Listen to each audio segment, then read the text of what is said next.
Hi there, welcome back to the channel. It's good to be with you again. And as you can see, we're on chapter 6 of Daniel. We've come so far and I think it's been an exciting read.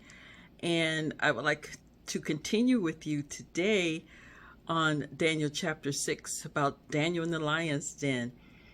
It reminds me of the children's story when the children would say, and the angels came and shut the lion's mouth. That's the way they know the story. So let us begin. But before we get started, please, if you're here for the first time, please subscribe and hit the post notification bell. And if you're regularly watching, please give this video a thumbs up and share the video if you would. I would surely appreciate it, as always. All right, so let's begin. Daniel chapter 6, verse 1. Before I say that, remember, Babylon has fallen. Chapter 5, the young man, drunken party, handwriting on the wall. And now the Medes and the Persians, the statue of silver, the head of gold, now the breastplate of silver. The two kings, Darius and Cyrus, overtake Babylon. So that's where we are. So Babylon, at this point in time, has come a long way. Nebuchadnezzar is dead. The young men are now grown, probably old men. This is a long period of time that has gone, but we don't know the whole story, but we know what is relevant, what the Most High saw fit to tell us. Can't give a book and give everybody's detailed history, only that which pertains to our salvation and to his children, the children of Israel at that time. All right, so let's begin verse 1. It pleased Darius to set over the kingdom 120 satraps, to be over the whole kingdom, and over these 3 governors, of whom Daniel was one, that the satraps might give account to them, so that the king would suffer no loss. Then this Daniel distinguished himself above the governors and satraps, because an excellent spirit was in him, and the king gave that thought to the setting him over the whole realm. I'm stumbling here, so let me stop right here. At this point, where Daniel was given the golden necklace, he was made 3rd ruler in the kingdom of Babylon, because Nabonidus was over the world empire. His son was reigning and ruling over Babylon, and Daniel was given 3rd rulership under Belshazzar. And now he's 2nd, but now the whole of the kingdom, Nabonidus, is overthrown as well. So he is in a position. Because he had this high position, he's still given a position in the Medes and the Persians empire as governor. Just wanted to clarify that for you, okay? So the governors and the satraps sought to find some charge against Daniel concerning the kingdom, but they could not find no charge or fault, because he was faithful, nor was there any error in fault found in him. Now that's interesting. These guys have reigned with him for a long time. Obviously there's a lot of jealousy going on. He still has a position. They don't like it because he's a foreigner. So now they're trying to maybe do something in this kingdom to bring a charge against Daniel. But as far as they're trying, they can't, because he is faithful to his God, and they cannot find fault with him. So verse 5 says, then these men said, we shall not find any charge against this Daniel unless we find fault against him concerning the law of his God. Now it's interesting. They know that they can't find fault with him as far as the way he does his work. His work is impeccable, but they have to try and find fault with him and his God. You know, I'm sure a lot of us have had these kind of situations on jobs, and you're living your life, and your your life of righteousness is a distraction, or it causes a problem for others, and they don't like it, and so they pick at you or they try to find fault with you. So this is what's happening here. Verse 6 says, so these governors and satraps thronged before the king and said thus to him, King Darius, live forever. And I'm quoting, they said, all the governors of the kingdom, the administrators, the satraps, I call it satraps, the counselors, and the advisors have consulted together to establish the royal statute and to make firm decree that whoever petitions any god or man for 30 days, except you, O king, shall be cast into the lion's den. Now, O king, establish the decree and sign the writing, so that this cannot be changed, according to the law of the Medes and the Persians, which does not alter. So they made laws where there could be no change in them. That's not good, because if you make a bad law and you want to amend it, you can't, because according to their law, once a law is made, you can't change it. Okay, therefore King Darius signed the written decree. So they had already come up with a plan. They had it written out. They said, okay, we're going to find charge against him and his God. So we're going to make a decree that he would worship perhaps another god, but we know he won't do it. So now they're going to puff up Darius and make him think, oh, nobody in the kingdom should be worshiping any other god but you. And so this, because he's puffed up, he starts to think, yeah, this sounds pretty good. Yeah, I'll sign it. And he didn't read it, and he signed it. He didn't even think, because of his the pride that was in him. Okay, verse 10. Now, when Daniel knew that the writing was signed, he went home. He heard about it. He was there. He's a governor. He knows what's up. And in his upper room, with his windows open toward Jerusalem, he knelt down on his knees 3 times that day and prayed and gave thanks to his God, as was his custom since early days. Let's stop right here. Daniel knew about the decree. He's a governor, but he's a man of principle. He serves the Most High Yah. Y'all know how he started as a young person. Now he's an older man. You think he's backing down? Some of you would back down. Some of you will take the bribe. Some of you will take the mandate. Some of you will just not stand the principle. You'll say, well, everybody's doing it, or I have to do it for this reason, or anything. But Daniel was a man of principle. He served the Most High Yah, and that's what he continued to do. As a matter of fact, his boldness is so rare. He goes home and opens his window. That means he prays aloud to Yahuwah. Okay, he's not praying to Jerusalem. He's praying toward Jerusalem, to the Most High Yahuwah. Hey. Verse 11. Then these men assembled and found Daniel praying and making supplication before his God. So they're at his house,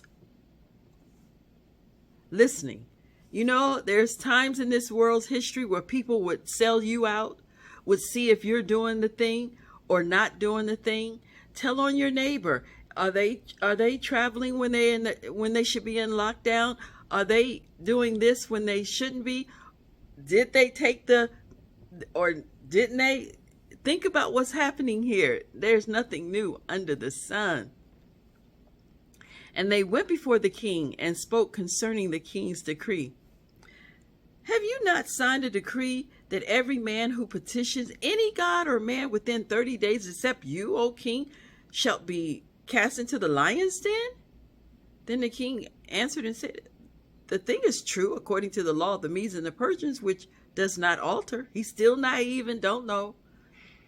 So they answered and said before the king, that Daniel, listen, that Daniel, when somebody says it like that, you know there's a disgust and a disgrace that they're using to profane that person and say it like that. That Daniel, who is the one of the captives. Oh, listen to this. They won't even let it go. This man has been around for years, but they're still remembering that he's a Hebrew. They're still remembering that he was a slave, and they're not letting that go. Okay? From Judah does not show due regard for you, O king, or for the decree that thou hast signed, but make his petition 3 times a day. And the king, when he heard these words, he was greatly displeased with himself, and set his heart on Daniel to deliver him. And he labored till the going down of the sun to deliver him. Start right here. He and Daniel has a relationship because he's a governor. So he finds that this is a person that he can trust. So he has a relationship with this man who's a Hebrew, and he knows that he worships the Most High Yahuwah. And now he realized he's been played. He has been played, and he doesn't like it. So he's trying to figure out a way. His heart is troubled. And he is trying to figure out a way to help his friend. Then these men approached the king and said unto the king, Know, O king, that it is a law of the Medes and the Persians that no decree or statute which the king establishes may be changed. They got an airtight, clad law. They know the king is going to try to do something, but they got it locked down, so they think. So the king gave the command, and they brought Daniel and cast him into the lions, and there was nothing he could do. He labored and looked. He had his scribes. They were looking through the law books and trying to see, but the way the Medes and the Persians had set up their government, when a law was passed, that was it. And so now he's got to concede and send his friend Daniel to the lion's den. But the king spoke, saying to Daniel, Your God, whom you serve continually, he will deliver you. We need to pause right here. This man who is not a man of God, who does not serve the Most High God, these are pagans still, he recognizes in Daniel that Daniel's God, whom Daniel serves continually. He doesn't stop under mandates, laws, pestilences, global crisis. He doesn't do any of this. He still follows the Most High. But Darius recognizes, he says, he'll deliver you. I want to stop right here and think, this is faith. This is faith that this man is showing in Daniel, and mainly in Daniel's God. Then a stone was brought and laid at the mouth of the den, and the king sealed it with his own signet ring and with the signets of his lords, that the purpose concerning Daniel might not be changed. Though he's thrown in a den of hungry lions. They had a den of lions that they didn't feed. So lions are hungry. All right. So when they have to throw somebody in there, that's their meal. And you imagine throwing human beings to the lions, but that's what they did. Verse 18. Now the king went to his palace and spent the night fasting, and no musicians were brought before him. Also, his sleep went from him. So he went home. He wouldn't eat. He didn't have any music to cheer him up, and he couldn't sleep. He had insomnia. He was worried because of what he had done. Then the king arose very early in the morning and went in haste to the den of lions. He rose up early. He went early to the place. This is the king in his royal robes now, going to check on Daniel. And when he came to the den, he cried out with a lamenting voice to Daniel. The king spoke, saying to Daniel, Daniel, servant of the living God, has your God, whom you serve continually, been able to deliver you from the lions? Is he talking to a dead man, y'all? He's speaking, he's asking a question, but he's speaking, I see, with such confidence. Then wait, what do we hear? Then Daniel said to the king, O king, live forever. My God has sent his angel and shut the lion's mouth, so that they have not hurt me, because I was found innocent before him. And also, O king, I have done no wrong before you. Have mercy.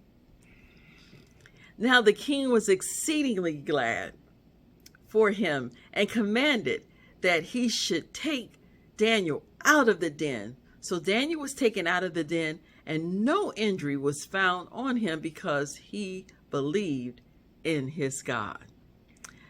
Our God is an awesome God. He reigns from heaven above, and he's able, yes, he is able to deliver. Darius honors God. Listen to this. And the king gave the command that they brought those men who had accused Daniel, and they cast them into the den of lions, them, their children, their wives, and the lions empowered them and broke all their bones in pieces before they came to the bottom of the den. Well, I told you they were hungry, y'all. I told you they were hungry. So they threw in all of these guys, their families, their everything into the lion's den. And before they hit the ground, the lions were tearing them apart. That's what God would do to your enemies. You know, we don't want to see no hurt to come to anybody, but the evil will be destroyed, okay? Then King Darius wrote. Remember in chapter 4, we talked about that whole letter was written by King Nebuchadnezzar. His testimony was put in the sacred record. Well, here's what the King Darius wrote, and it is put into the scriptures. And I quote, it says, to all peoples, nations, and languages that dwell in all the earth. Remember, this is an empire, so he's a one world government at this time. Peace be multiplied to you. I make a decree that in every dominion of my kingdom, men must tremble and fear before the God of Daniel. For he is the living God and steadfast forever. His kingdom is the one which shall not be destroyed, and his dominion shall endure to the end. He delivers and rescues, and he works signs and wonders in heaven and on earth. Who has delivered Daniel from the power of the lions? So this Daniel prospered in the reign of Darius and in the reign of Cyrus the Persian. I just think, I think this is so awesome. He recognizes Daniel must have told him about Nebuchadnezzar's dream and the statue and where he and Cyrus stand in the scheme of things. He recognized in this decree that it's the Most High Yah's kingdom that will rule and last forever. Okay? They're going to try to get a one world government. The kingdoms of this world will come together and try to set up a one world governance again, because it's prophesied they'll try to do that.